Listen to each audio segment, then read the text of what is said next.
Service resumes at the QE2 conference centre. A much quieter day outside the Iraq inquiry, but plenty of interest for the day's interviewees.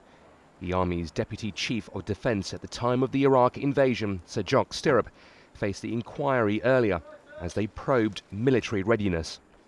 Now head of the armed forces, it was Sir Jock who oversaw the process of equipping troops.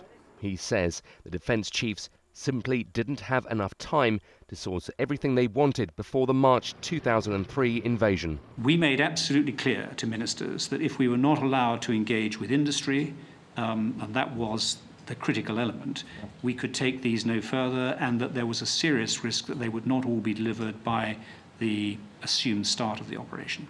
Now head of the armed forces, he says ministers were informed of the punishing schedule, agreeing with the panel that an extra 2 months to plan would have been helpful. I think it would have made a significant difference. So that's 50% additional time.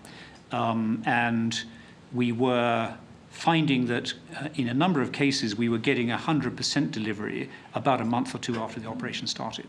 So I think that the 6-month assumption wasn't a bad one. One can't guarantee that it will work in every case, but our experience on Telex suggested that it was not unreasonable. The inquiry has already heard evidence that planning for the war was hampered by concerns that public military preparations could damage diplomatic negotiations.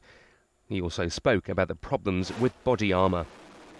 A coroner's report in 2006 blaming an unforgivable and inexcusable delay in delivering body armour to frontline troops for the death of 33-year-old tank commander Sergeant Stephen Roberts, who died on March 24, 2003. The sergeant was forced to give up his body armour 3 days before his death. During Friday's much-awaited questioning of Tony Blair, the former PM said military chiefs assured him that troops were ready for the mission. Downing Street have always insisted that equipment requests were never turned down.